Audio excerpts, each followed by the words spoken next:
welcome back. My name is Anna, aka Brookwillow, and today I have the final knitting podcast of 2023 for you.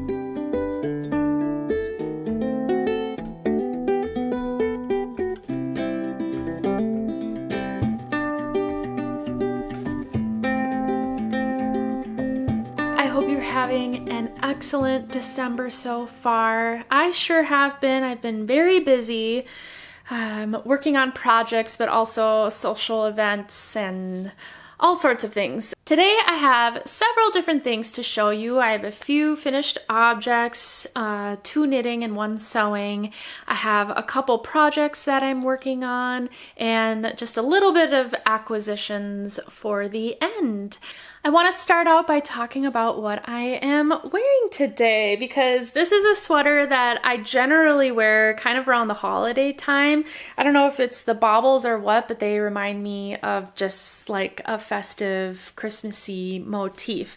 This is the Magnolia Bloom sweater by Camilla Vad. And I used the recommended yarn, which is knitting for olive Merino and Mohair, soft silk Mohair.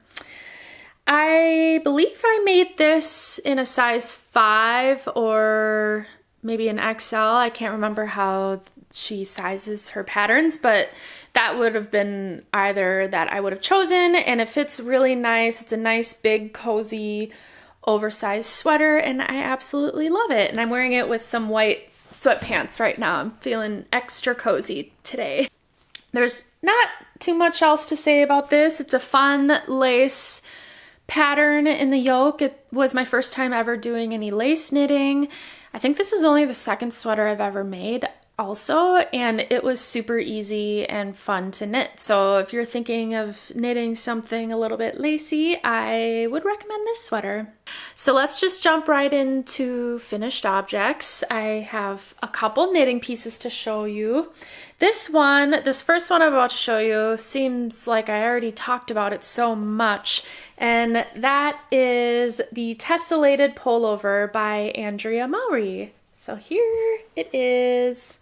I finished it like a couple days after the last podcast that I had, and I was able to wear it for Thanksgiving, which was my goal, to have this done by Thanksgiving, and I got to wear it.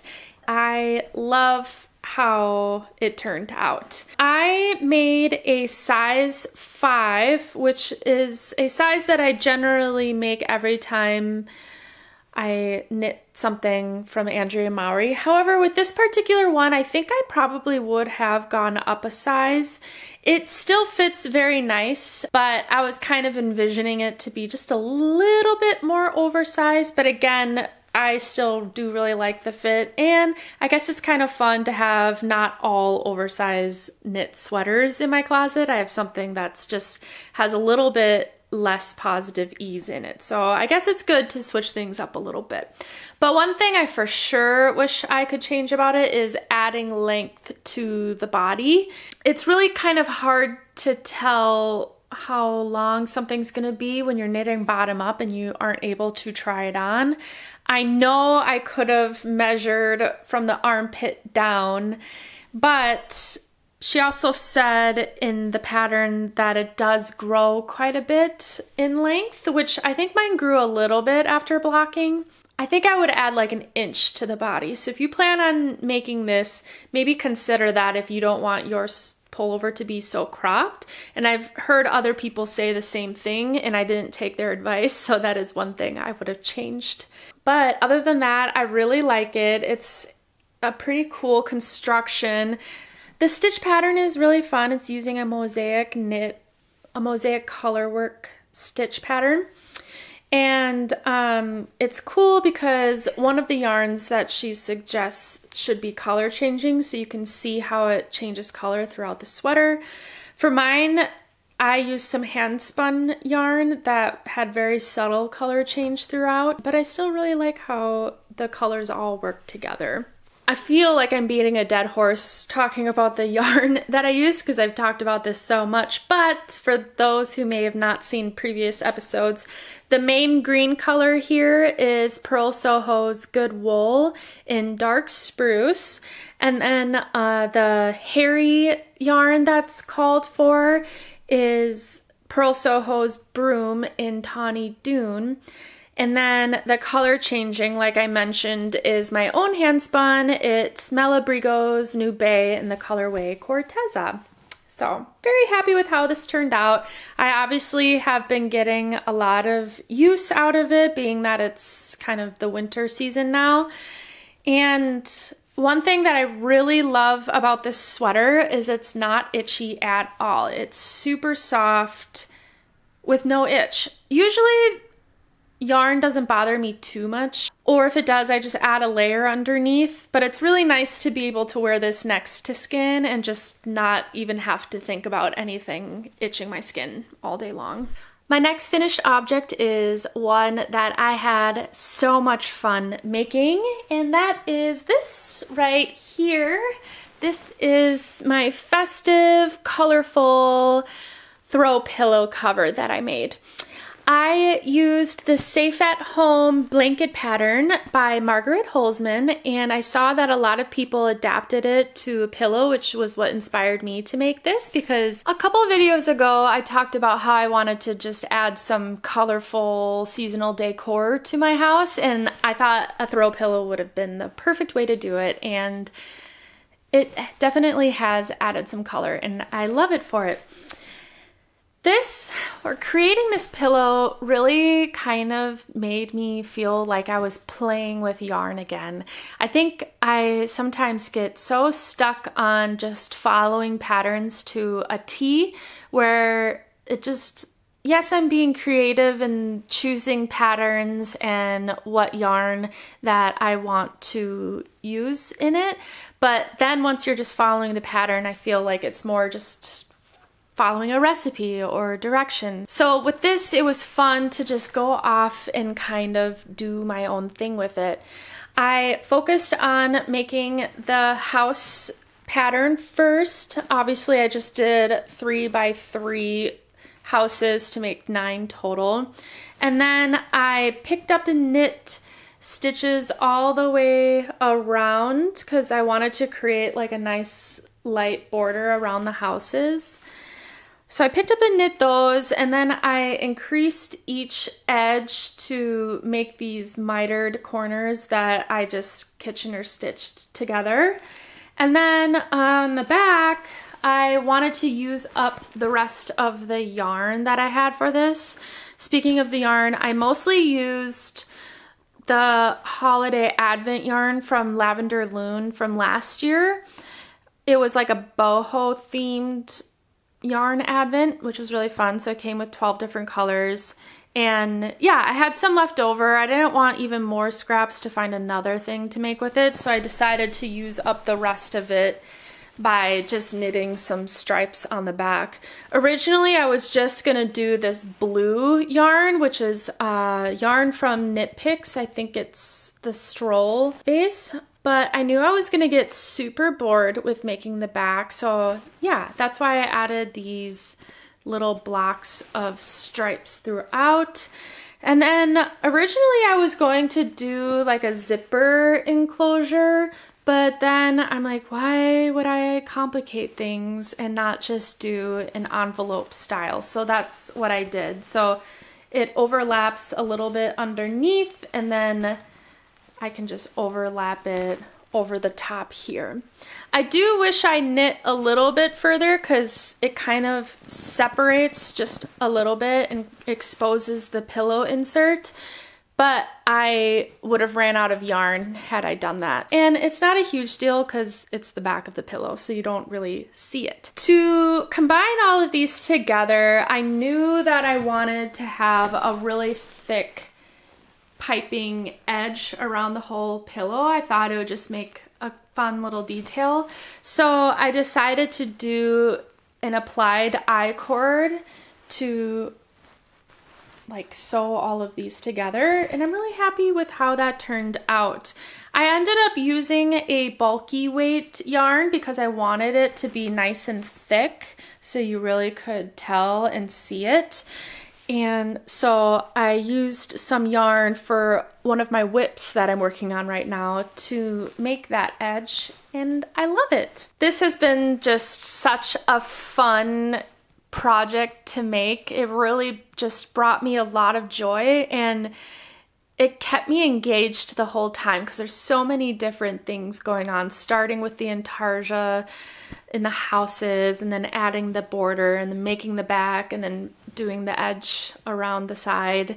It was just a lot of fun. And I kind of want to start making throw pillows maybe every holiday season, or just at least making a throw pillow once a year, because it's just like a really fun way to add little bits of color to the home. Moving on to my next finished object. This is one that I just finished last night. If you watched my last video, you would have seen that I was cutting the fabric out for this particular pattern, and it is finished. I found this fabric at a thrift store in a small town in Wisconsin, and I think I just got it for like a few dollars, and it was 1.5 yards, and I knew it'd be just enough to make a really cool blouse. And I love that it has this quilted pattern on it. It's not actually quilted, it just looks like a quilt top, but it definitely fits the quilt to garment trend that I've been seeing a lot of lately.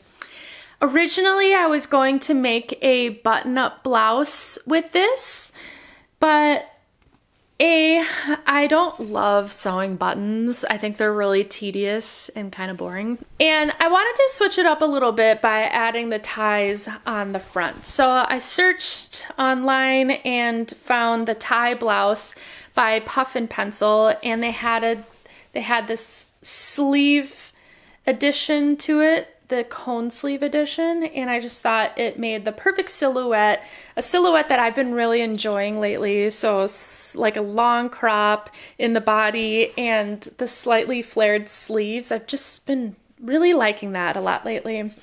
The ties were really fun to sew on and super easy, and yeah, I just think it's a really cool blouse. And I've got to say, it was my first time sewing anything from Puff and Pencil. Their directions were so clear and easy to follow. I did end up printing them out on a piece of paper, and it's like big, bold lettering with big print. I don't know if I'm getting old or something, but I really appreciate the really big print. And yeah, super easy to follow, and I think it just turned out really nice. When cutting out this fabric, I really wanted to prioritize having the fronts be symmetrical as well as the back. So I cut out those pieces first and then kind of figured out what to do with the sleeves afterward. I wasn't confident that I was going to have enough fabric to do the sleeves, so I would have just done like black sleeves, but I did end up having enough, and I'm really happy I did because I love the overall effect. The sleeves aren't perfectly symmetrical in their pattern, but I think it kind of adds a cool, like almost couture feature to it. Or at least that's just what I'm telling myself. But I feel like if this was at a store that you would purchase it, the sleeves would have been perfectly symmetrical as well. So the fact that they're not just gives it a cool homemade vibe to it. I will definitely be wearing this top a lot this season. I was working on the tessellated pullover and this pillow pretty monogamously, so I haven't really been able to work on other projects so much, but now that I've finished them, I am going full steam ahead on the sweater that I'm making for Mitch. I'm making him the Tamarack Classic cardigan by Jared Flood of Brooklyn Tweed. And I did show the beginnings of this a couple episodes ago. I had started the sleeves. So one cool thing about this pattern is he has you start with the sleeves first, which I really think is a neat idea because a lot of times we get stuck on Sleeve Island and just lose the will to finish the garment we're making. And this way we can get it all out of the way and leave all the fun body stuff for the end. And since we were starting with the sleeves first, meant that I'm not picking up around the armhole and then knitting the sleeve. And so I decided I knit socks 2 at a time. Why not knit sleeves 2 at a time? And that way I'm just doing it once and getting it over with right away, and then I can move on to the body. So that's what I did. And I do have the sleeves done here.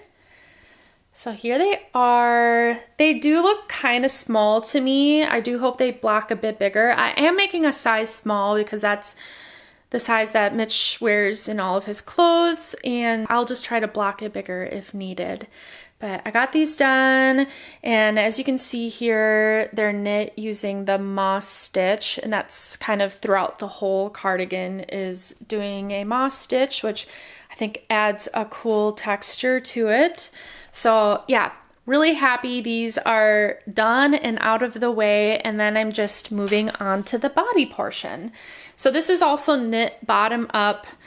I have in the past dealt with some sweaters being too long for him, and I ended up having to do some sweater surgery to it afterwards, and I really don't want to do that again. So I'm going to be very conscious of how long I'm knitting this and make sure I kind of measure from the armpit down on him to see kind of where I want that to be. But yeah, so I have the bottom ribbing done, and I just started moving into the moss stitch pattern, which you can't really tell quite yet.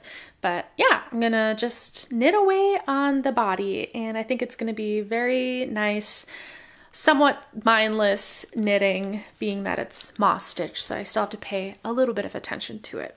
But my original plan was to have this done by Thanksgiving, which I think is hilarious that I thought I could have that done by Thanksgiving. But now my new goal is to have this done by Christmas, and that way he can wear it on Christmas.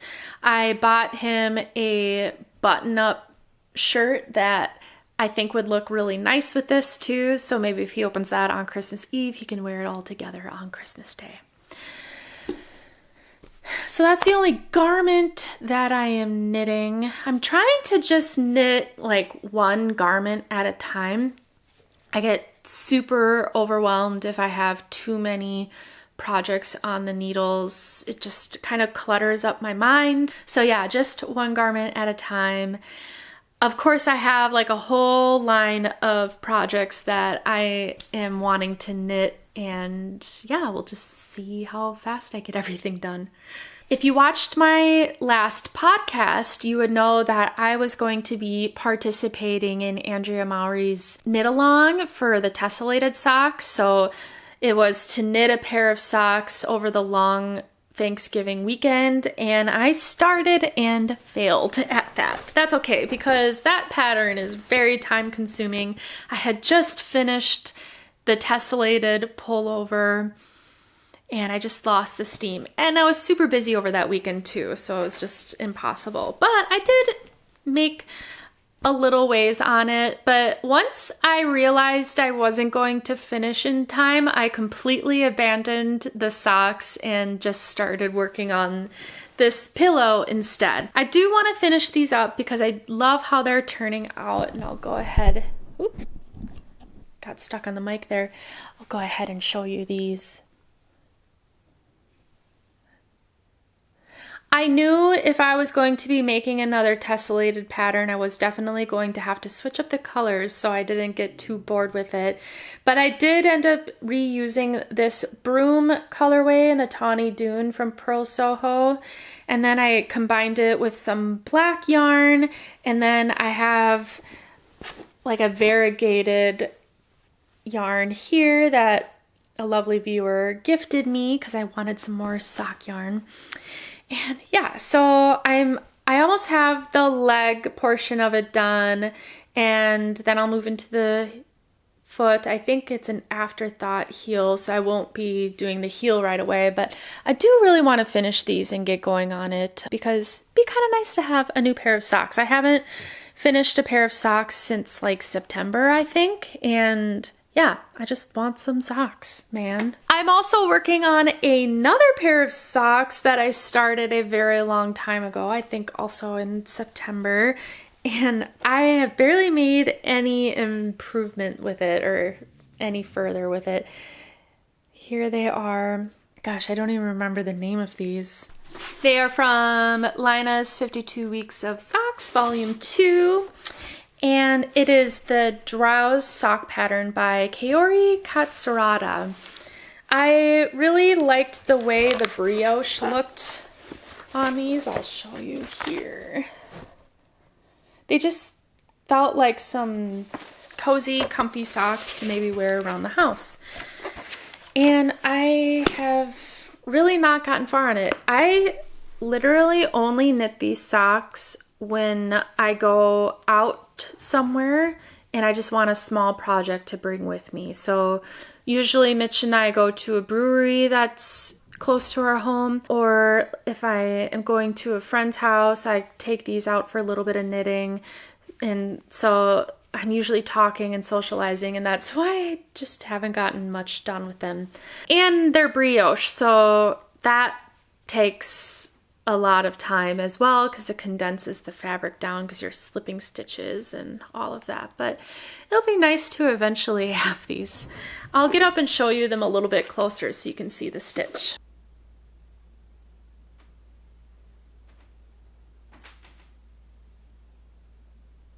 The yarn I am using is from a dyer that's currently not dyeing, Forest Fiber Arts. I think she closed her shop, but who knows, maybe it could open up again one day.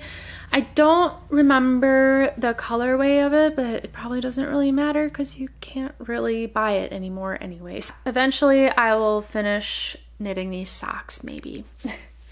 If you watched my last vlog, you would have seen that I was spinning 3 different colors of yarn together, and I just wanted to show you it in skein form because I did finish that and I really love how it's looking. My plan is to make the Trinnigan cardigan with this, and instead of using the 3-ply for the main color, I want to use this where Andrea Mowry has the color changing yarn. And then I kind of want to use maybe like a natural tweed colored yarn for the main body, but I don't know. I've been trying to put colorways together and they're just not quite doing it for me.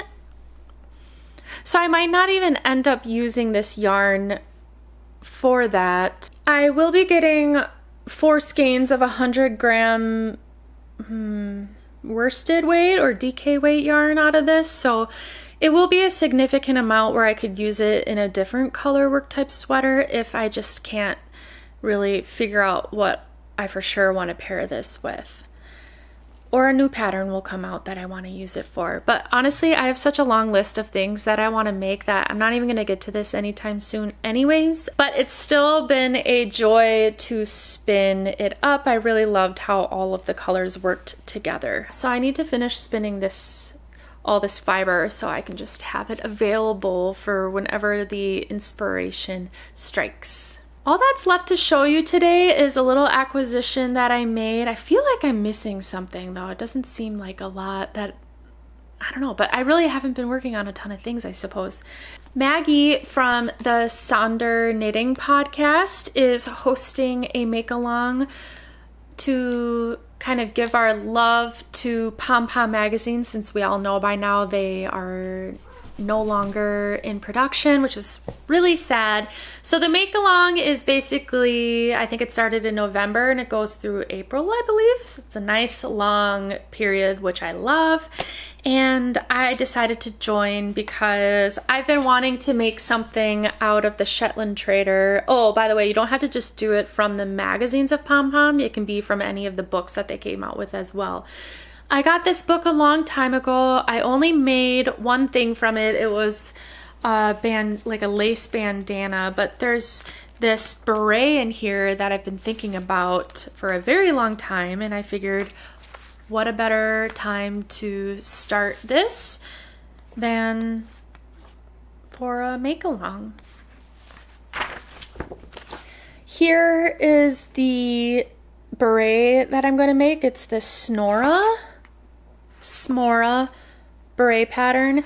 This pattern comes in a beret or a beanie version, but so here's the beanie version of it. But I do want to make the beret.